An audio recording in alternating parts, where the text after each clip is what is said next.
As a kid, I was good, man. I could have been the next big thing, you know. You don't understand. I could have been someone. I could have been a contender.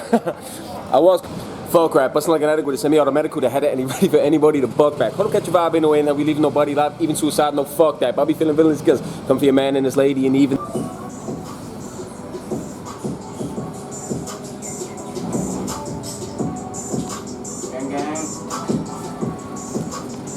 The Lord, I take what's mine and take some more. It rains, it pours, it rains, it pours. Pocket loaded, lock it loaded, K-less, rock and roll this. Time to go, lock, stock, and 2 smoking barrels. Okay, what's up? Paul Morrissey here with this YouTube vlog at Chiang Mai Ink Tattoo down here at the Chiang Mai Night Bazaar, yeah? I guess you can guess what I've come here for, to get a tat. Yeah, I've been saying it for a hot minute. You know, being out here in Thailand, immersed in tattoo culture, and I've really developed, you know, a greater interest in tattoos from the people I've been hanging out with.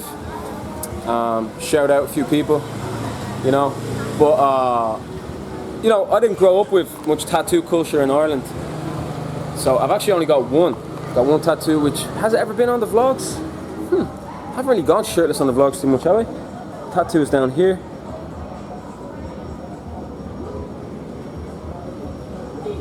So it's French lyric from a French rap song by Kerry James. It says, "Si le savoir est une arme, soyons armés." If knowledge is a weapon, then let's be armed. All right. And when I listened to this track, living in Paris as a barman, alcoholic barman at that, this really resonated with me, and I realized I needed to give myself a kick up the arse and start getting back into like reading and writing and becoming more articulate again. I sort of lost my way, you feel me? So that's why I got that tattoo. And it's from Kerry James, the track Banlieusard, if you ever want to check it out. A wonderful French rap poem. Kerry James to me is like the French Tupac. Anyway, yeah, enough about that. First tattoo I have, that was 10 years ago. I got that in Portugal actually. Sorry, just to be clear. I was living in France when I heard the track for the first time, but I didn't get the tattoo till like a year later in Portugal. And so I've been invited by my friend Chana here to get a tattoo, and I've decided to get a football icon on my leg, yeah, on my calf, my right calf to be specific, because I'm right-footed. And this here right calf has scored many's a goal in football, in football, you know, soccer. But then the football also represents Gaelic football, Irish football, which I played to a very high level. Growing up in Dublin, I scored many goals and points kicking it over the bar in Gaelic.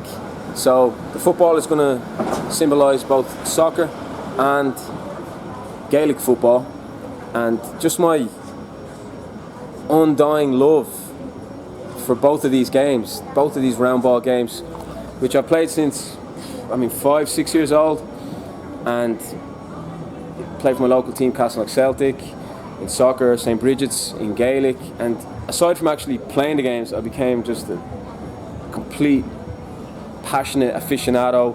Grew up supporting sort of Liverpool and United. Bit of a long story there. I never really loved one English team, to be honest. Barca are my team now. Barca are my team, having lived in Barcelona, and I truly love and live my passion for Barca. You know, I cried when they had the 6-1 remontada against PSG, and that was a moment where I realised, damn, like, I really love this team and what they represent. Visca Barça. And, you know, so I've played it, I've always watched it to a ridiculous encyclopedic level. I mean, the scores and results and niche knowledge stored up in his brain are just frankly ridiculous. Like, I could name you offhand, you know, the Bulgaria starting 11 from '94 World Cup. I couldn't really, not the full team. Stoichkov, Lechkov, but you know what I mean. I've got ridiculous football knowledge. And you may notice I don't actually talk about football anymore on YouTube or anywhere on Instagram, or it's not really as big a part of my daily life. And that's because I took a conscious decision a couple of years ago when I ceased writing for a football website. I spent like 4 years as a football blogger slash reporter slash journalist, and I realized, like, hang on, this is all this constant bickering, you know, the real negative side that comes with online football journalism, Twitter debates about, like, you know, who's going to finish top 4 and who's a better manager, Emery or Wenger. It's all very, like, neurotic and petty and toxic to me these days. However, for all that, and business as well, the fact that football has become such a massive global business where, you know, it's constant transfer speculation and agent fees and just so much rapacious owners, and we got the Middle East oil wealth and American owners who are, like, pillaging the game for, you know, pillaging the fans for their own gain. That sickens me, and that just turns, you know, it turns you off why you originally got into football. But I've never really forgotten just how much I love that round ball and kicking it into a net or doing keepy-ups. You know, I've played it, never to a massively high level, but actually as a kid, I was good, man. I could have been the next big thing, you know. That, you don't understand. I could have been someone. I could have been a contender. I was good. I was very good at football and Gaelic football. Then obviously, like, into my late teen years, it tapered off a bit, playing it so competitively. But I've always played it wherever I've been, to any level. Like playing for pub teams in Paris, literally a pub team.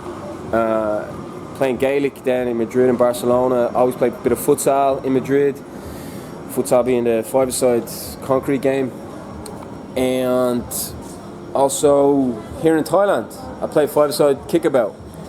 And even though I don't really get down to that as much as I used to, I will get back to that, and I love it. I love getting down and kicking ball, especially in this Asian heat, and just sweating all your stress and worries away and just chasing after that ball like a madman, you know. And let me get into another little, you know, personal tangent reason that, aside from the natural, genuine passion I have for it, football has always been there for me in some lonely moments. You know, I went through some lonely times back in Ireland, in Spain, when I broke up with my ex-girlfriend, and I wasn't really hanging out with too many people at that time, and I was actually, football kind of became my surrogate girlfriend. I would look at the Real Madrid and Barca fixtures and kind of base my weekends around going to watch those games, and it would get me through a lot of, like, lonely weekends. I'm serious, like, that's some serious, real deep talk there, that football has always been there. You know, you've always got it to look forward to. You know, for example, actually, they say, you know, football creates a lot of violence and negativity, but actually, statistics show that actually saves a lot of lives, male lives. There's a great book by Simon Cooper called Why England Lose, which is like a sociological study of football, and they show how suicides actually go down in World Cup and European Championship years in Europe. Just to be clear, I've never been suicidal, but I've been very lonely at times and suffered with angst and loneliness. And this World Cup years, I remember particularly around 2010, 2012, around those years, like, I relied on those World Cups a lot. Like, I can't stress that enough. They really were a big boost to me getting through lonely moments. And actually, male suicides go up in the odd years. So like 2009, 2011, 13, 15, the years when there aren't the big championship, when the summers get long without football. So there you go. Interesting little statistic for you. So football has always been my best friend in a way, and my girlfriend and lover. You know, football is my first love. It will always be my last. So yeah, massive tangent there, massive spiel. But just really to show and reiterate and show as much as I can how much I love this game of football and what the football represents. When you strip away all the take away all the trappings of the modern game. The business, the money, the transfers, the agents, the fan violence, all the negative sides that come with football, the crappy Twitter debates. It's still, at its core, about kicking a ball into a net. As the Germans say, the ball is round. The game is 90 minutes. You know? Anything can happen in any game. We love making predictions about football. Like, United got to win that match, Jeff. Man City going to run away with the league. But we actually never know until the ball is kicked in the matches. So there we go. Football on the right calf to symbolise my love for football and all the goals I've scored with said right leg, yeah?